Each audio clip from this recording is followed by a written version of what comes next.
Elon, hey, welcome back to TED. It's great to have you here. Thanks for having me. So, in the next half hour or so, we're going to spend some time exploring your vision for what an exciting future might look like, which I guess makes the first question a little ironic. Why are you boring? Yeah, I ask myself that frequently. We're trying to dig a hole under LA, and this is to create the beginning of what will hopefully be a 3D network of tunnels to alleviate congestion. So, I mean, right now, I think one of the most soul-destroying things is traffic. It affects people in every part of the world. It takes away so much of your life, and it's horrible. It's particularly horrible in LA. And I think you've brought with you the first visualization that's been shown of this. Can I show this? Yeah, absolutely. So this is the first time, we've just to sort of show what we're talking about. So there are a couple of key things that are important in having a 3D tunnel network. First of all, you have to be able to integrate the entrance and exit of the tunnel seamlessly into the fabric of a city. So by having an elevator, sort of a car skate that's on an elevator, you can integrate the entrance and exits to the tunnel network just by using 2 parking spaces. And then the car gets on a skate. There's no speed limit here, so we're designing this to be able to operate at 200 kilometers an hour, about 200 kilometers an hour, or about 130 miles per hour. So you should be able to get from, say, Westwood to LAX in 6 minutes, 5-6 minutes. So possibly initially done as like on a sort of toll road type basis. Yeah.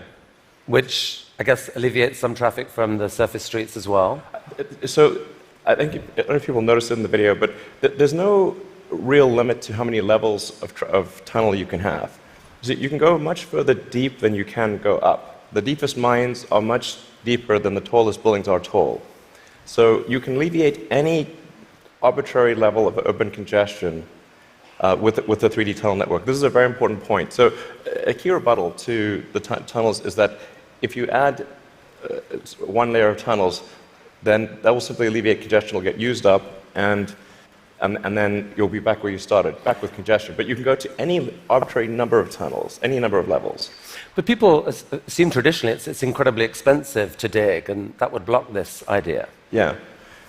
Well, they're right. To give you an example, the LA subway extension, which is, I think it's a 2.5-mile extension that was just completed for $2 billion. So it's roughly $1 billion a mile to do the subway extension in LA.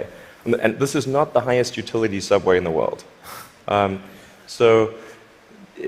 It's quite difficult to dig tunnels normally. I think we need to have at least a 10-fold improvement in the cost per mile of tunneling. And how could you achieve that? I guess, actually, if you just do 2 things, you can get to approximately an order of magnitude improvement, and I think you can go beyond that.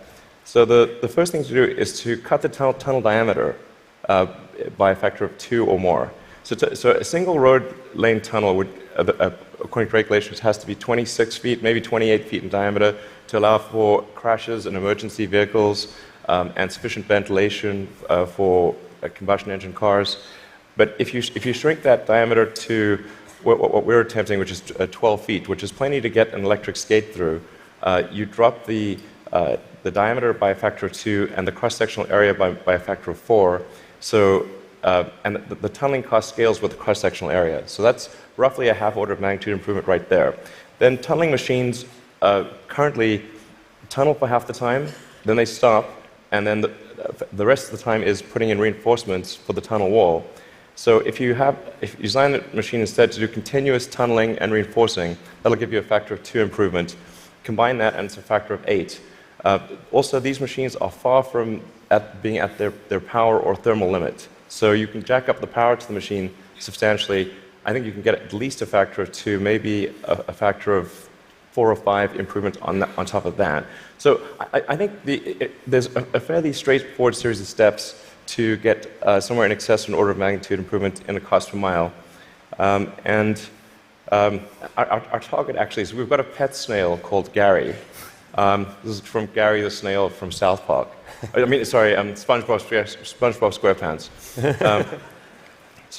So Gary is capable currently he's capable of going 14 times faster than a tunnel boring machine. Okay. You want to beat Gary? We want to beat Gary. Yeah. He's not a patient little fellow, and we want that will be victory. Victory is beating the snail. But a lot of people dreaming about future cities, they imagine that actually the solution is sort of flying cars, drones, etc. You go above ground. Why isn't that a better solution? You save all that tunneling cost. Right. I'm in favor of flying things. Obviously, I do rockets, so I like things that fly. This is not some inherent bias against flying things, but there is a challenge with flying cars in that they'll be quite noisy. The wind force generated will be very high. Let's just say that if something's flying over your head, if there are a whole bunch of flying cars going all over the place, that is not an anxiety-reducing situation. You don't think to yourself, well, I feel better about today.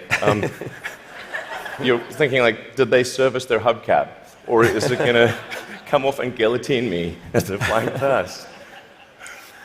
And so you've got this vision then, future cities with these rich 3D networks of tunnels underneath. Is there a tie-in here with Hyperloop? Could you apply these tunnels to use for this Hyperloop idea you released a few years ago?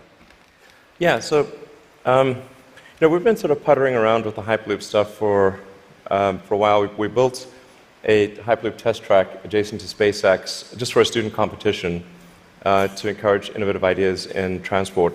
It actually ends up being the biggest vacuum chamber in the world after the Large Hadron Collider by volume. It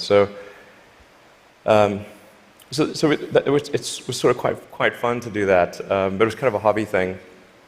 And then we think we might. So we developed a little pusher car to push the student pods, but we're going to try seeing how fast we can make the pusher go if it's not pushing something. Huh. So, I mean, like, sort of cautiously optimistic we'll be able to be faster than the world's fastest bullet train, even in a 0.8-mile stretch. Whoa. Good brakes. Yeah. I mean, it's either going to smash into tiny pieces or. But you can picture then a Hyperloop in a tunnel, yes, running quite long distances. Exactly. So in looking at tunneling technology, it turns out that in order to make a tunnel, you have to, in order to seal against the water table, you've got to typically design a tunnel wall to be a good to about 5 or 6 atmospheres. So to go to vacuum is only 1 atmosphere, or near vacuum.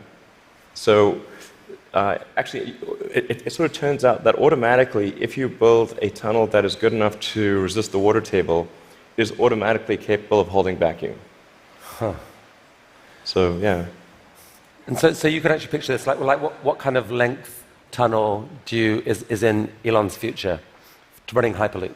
Yeah, I think there's no real length limit. You could dig as much as you want. I think if you were to do something like a DC to New York Hyperloop, I think you'd probably want to go underground the entire way because it's a high density area. You're going under a lot of buildings and houses, and if you go deep enough, you cannot detect the tunnel.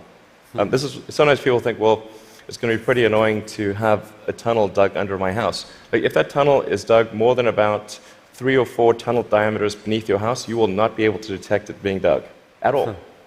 In fact, like if you're able to detect the tunnel being dug, whatever device you're using, you can get a lot of money for that device from the Israeli military, who's trying to detect tunnels from Hamas, and from the US Customs and Border Patrol that trying to detect drug tunnels.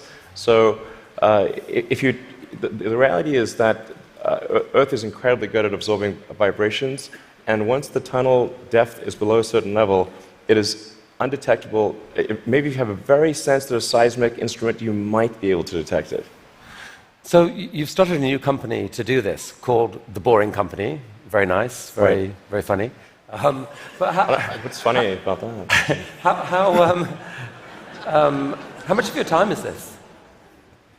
It's maybe 2 or 3%. You've called it a hobby. This is what an Elon Musk hobby looks like. I mean, it really is. Like, we actually, this is basically interns and people doing it part-time. So this is, we bought, some second-hand machinery, and it's kind of puttering along, but it's making good progress. So an even bigger part of your time is being spent on electrifying cars and transport through Tesla. Is one of the motivations for the tunneling project the realization that actually, in a world where cars are electric and where they're self-driving, there may end up being more cars on the roads on any given hour than there are now? Yeah, exactly. A lot of people think that when you make cars autonomous, that they'll be able to go faster and that will alleviate congestion. And to some degree, that will be true. But once you have shared autonomy where it's much cheaper to go by car, and you can go point to point, the affordability of going in a car will be better than that of a bus. Like, it will cost less than a bus ticket. So the amount of driving that will occur will be much greater with shared autonomy, and actually traffic will get far worse. I mean, you started Tesla with the goal of persuading the world that electrification was the future of cars. Yeah. And a few years ago, people were laughing at you. Now, not so much. I mean... Okay. Well, I mean, I don't know. I don't know. Maybe but isn't it true that pretty much every auto manufacturer has announced serious electrification plans for the short to medium term future? Yeah.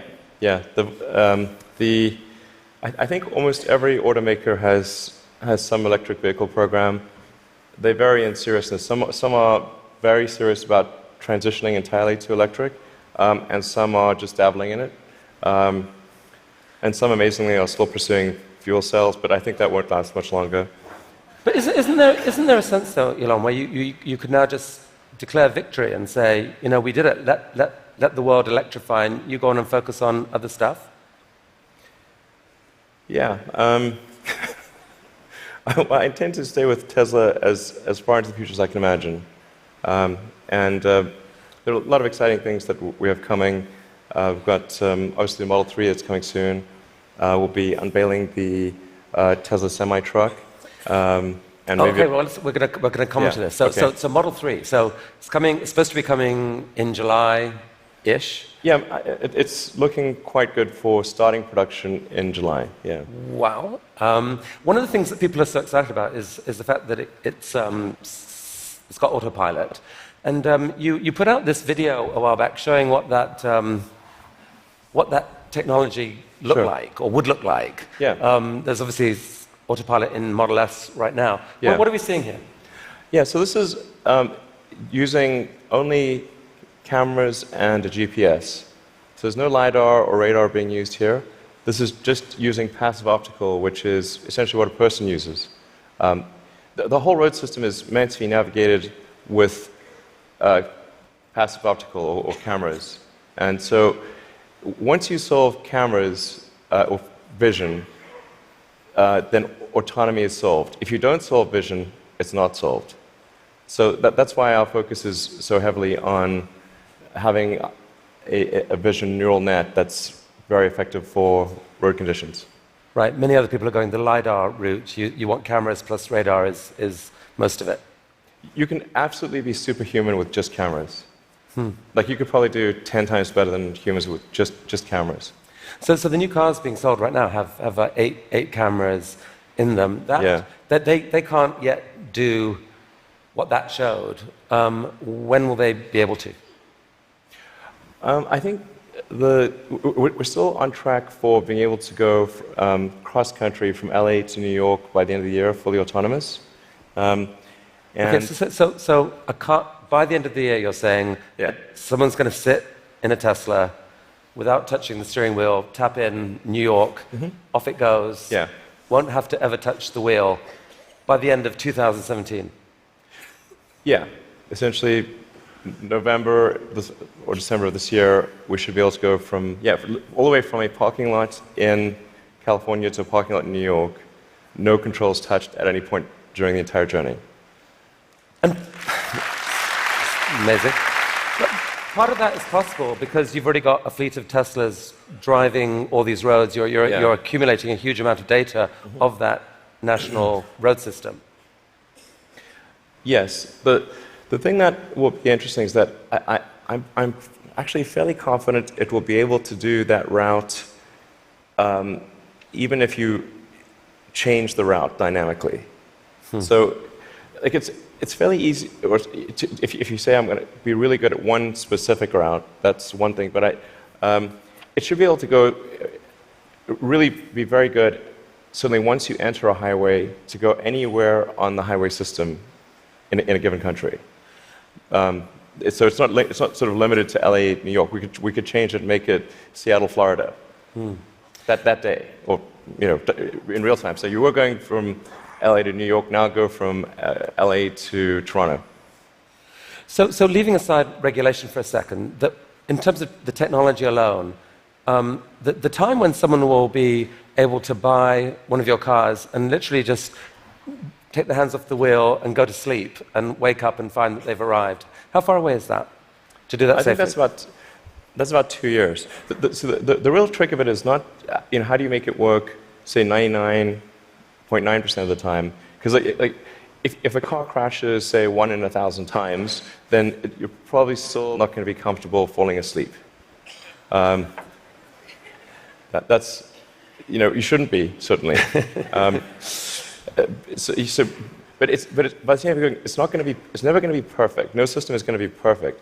But if you say it's perhaps, the car is unlikely to crash in 100 lifetimes or 1,000 lifetimes, then people are like, okay, wow, if I would live 1,000 lives, I would still most likely never experience a crash, then that's probably okay. To sleep. Maybe, I guess a big concern of yours is that people may actually get seduced too early to think that this is safe, and that you'll have some horrible incident happen that puts things back. Well, I think that the autonomy system is likely to at least mitigate the crash, except in rare circumstances. The thing to appreciate about vehicle safety is this is probabilistic. Right. So that there's some chance that any time the human driver gets in the car that they will have an accident. That is their fault. It's never zero. And so the key threshold for autonomy is how much better does autonomy need to be than a person before you can rely on it. But once you get that literally safe hands-off driving, the power to disrupt the whole industry seems massive, because at that point you've spoken of people being able to buy a car, drops you off at work, and then you let it go and provide a sort of Uber-like service to other people, earn you money, maybe even cover the cost of your lease of that car. Exactly. So you can kind of get a car for free. Is that really likely? Yeah, absolutely. This is what will happen. So there will be a shared autonomy fleet where you buy your car and you can choose to use that car exclusively. You could choose to have it be used only by friends and family, only by 5-star other drivers who are rated 5-star. You can choose to share it sometimes, but not other times. That's 100% what will occur. It's just a question of when. Wow. So you mentioned the Semi, and I think you're planning to announce this in September. But I'm curious whether there's anything you could show us today. I will show you a teaser shot of the truck. Teaser shot. It's live. Okay. No, I no, think that's definitely a case where we want to be cautious about the autonomy features. Yeah. Because that just, we can't see that much of it, but it doesn't look like just a little friendly neighborhood truck. It looks kind of badass. What sort of semi is this? So this is a heavy-duty, long-range semi-truck. So it's like the highest weight capability and with long range. So essentially, it's meant to alleviate the heavy-duty trucking loads. And this is something which people do not today think is possible, to think the truck doesn't have enough power or it doesn't have enough range. And then with the Tesla Semi, we want to show that an electric truck actually can out-torque any diesel semi.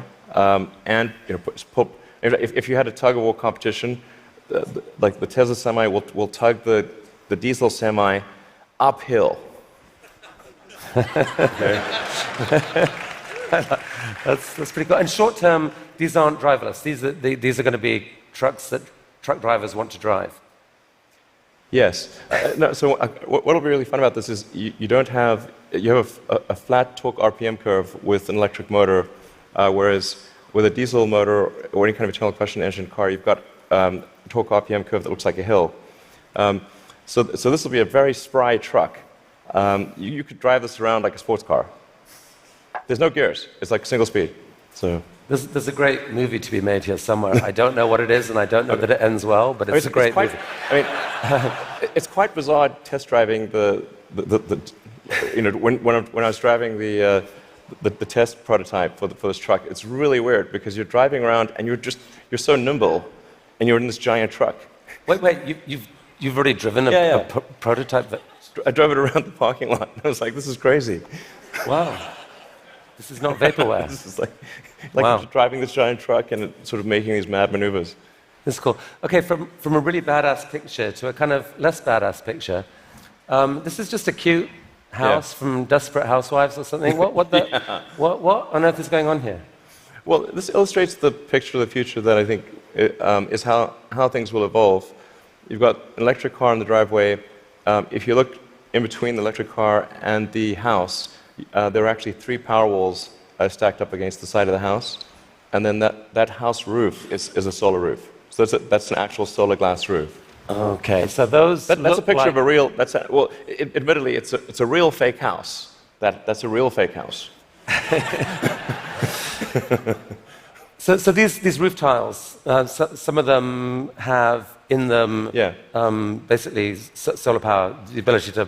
Yeah, so the solar glass tiles where you can adjust the texture and the color at a very fine-grained level, and then there's sort of micro louvers in the glass, such that when you're looking at the roof from street level or close to street level, all the tiles look the same whether there is a solar panel behind it or a solar cell behind it or not. So you have an even color from the ground level.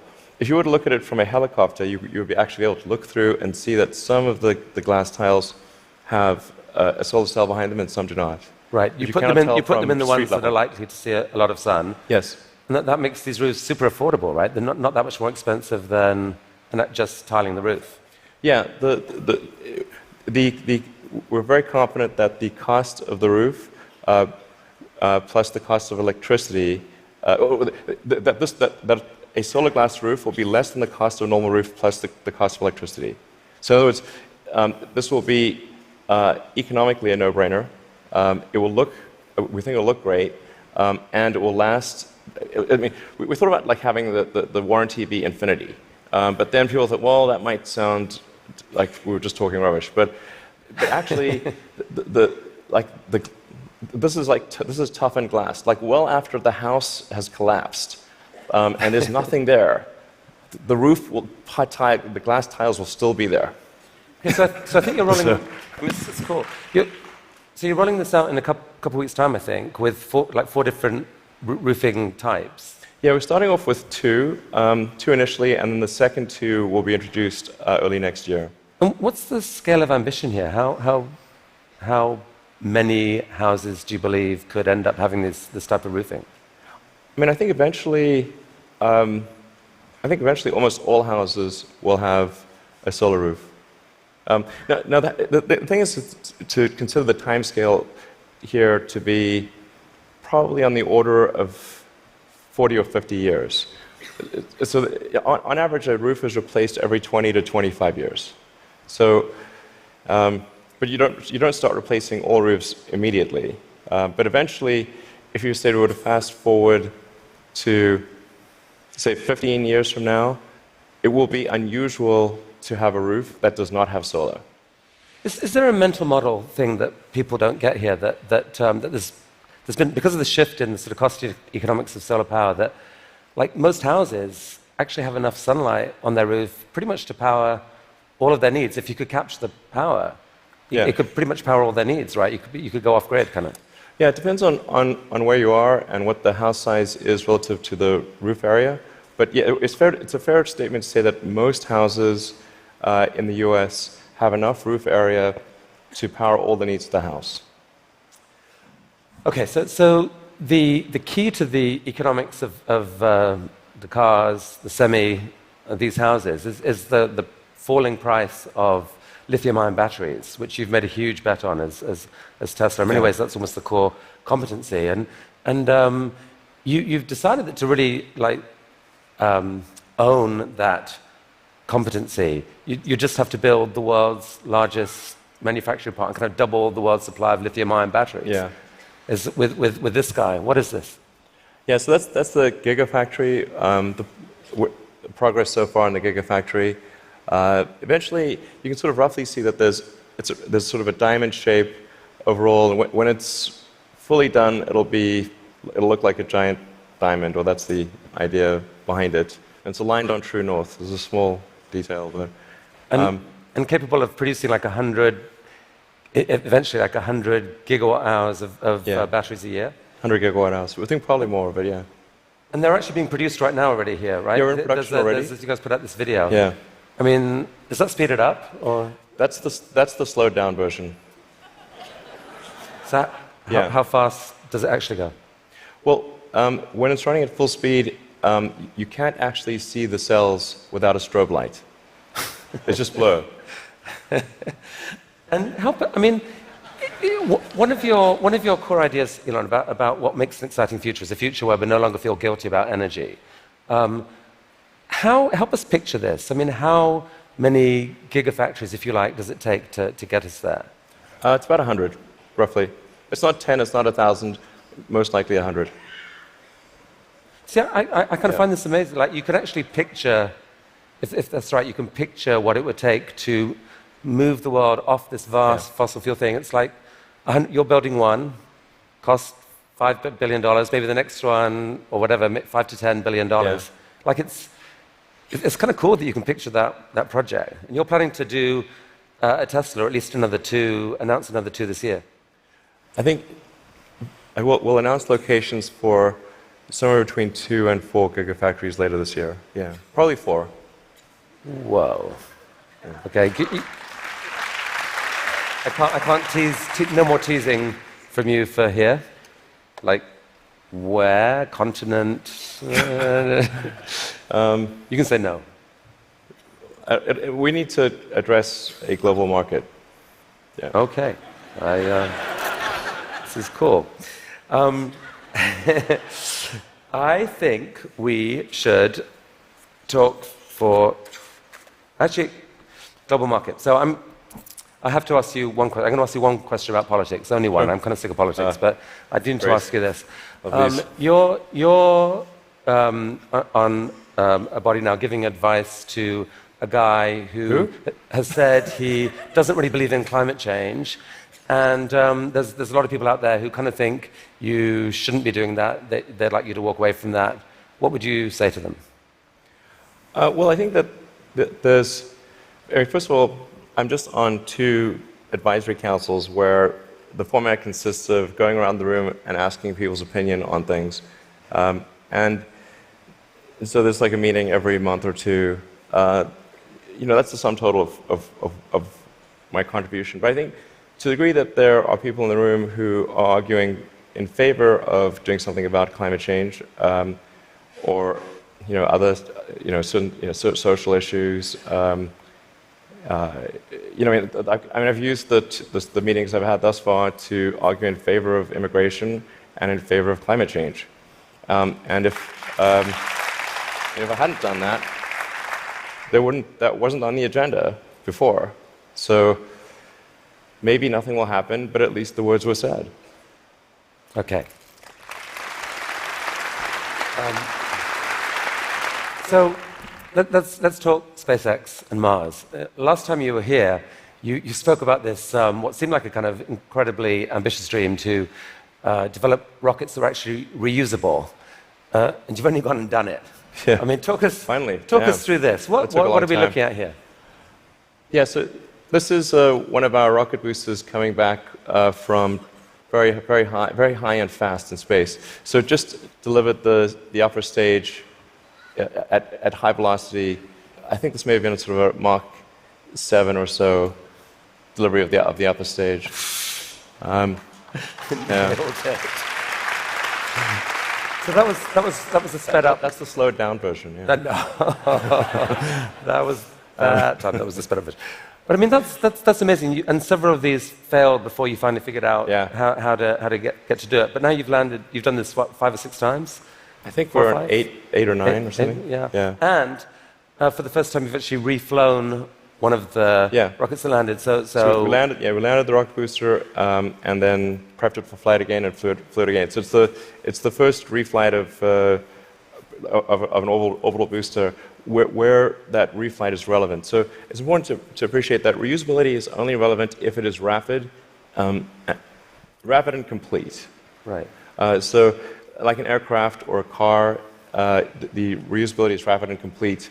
You do not send your aircraft to Boeing in between flights. Right.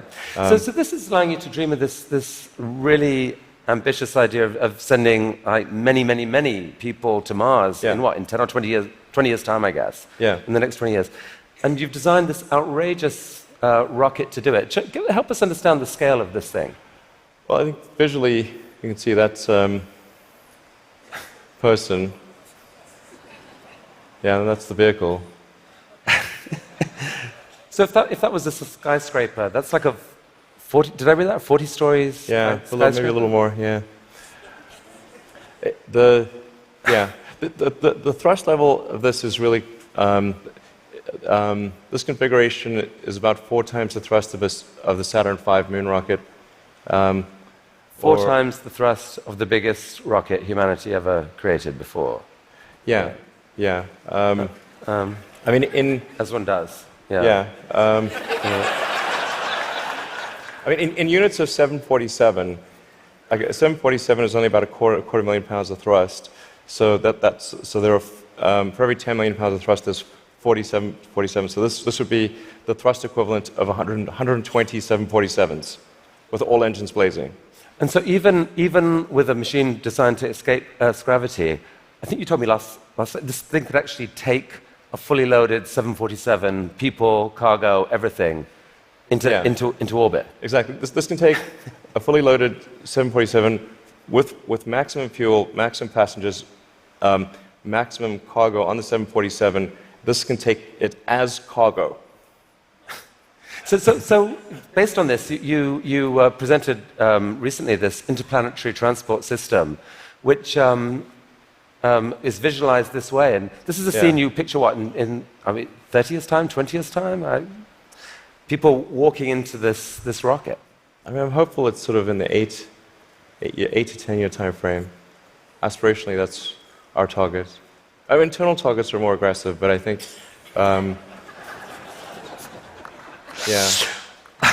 Okay. So this vehicle seems quite large, and is large by comparison with other rockets. I think the future spacecraft will make this look like a rowboat. I mean, this is the future spaceships will be truly enormous. Why, Elon? Because why do we need to build a city on Mars with 1 million people on it in your lifetime, which I think is kind of what you've said you'd love to do. Yeah, I think it's important to have a future that is inspiring and appealing. I mean, I just think that there have to be reasons that you get up in the morning and you want to live. Like, why do you want to live? What's the point? What inspires you? What do you love about the future? And if we're not out there, if the future does not include being out there among the stars and being a multi-planet species, I find that it's incredibly depressing if that's not the future that we're going to have.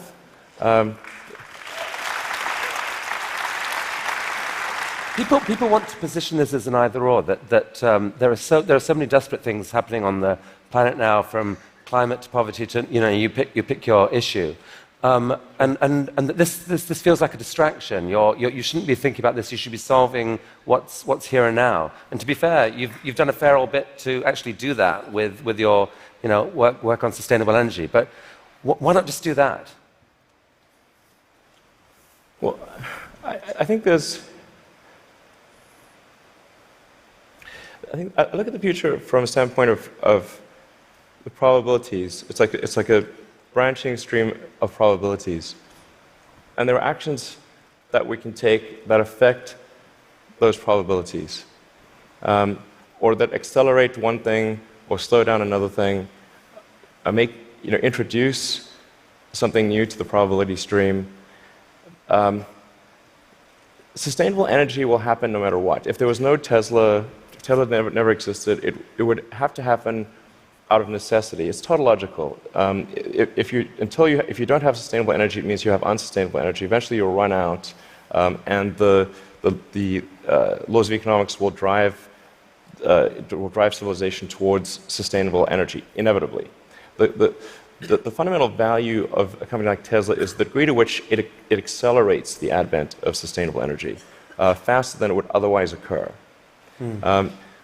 So when I think what is the fundamental good of a company like Tesla, I would say hopefully it does. If it accelerated that by a decade, potentially more than a decade, that would be quite a good thing to occur. That's what I consider to be the fundamental sort of aspirational good of Tesla.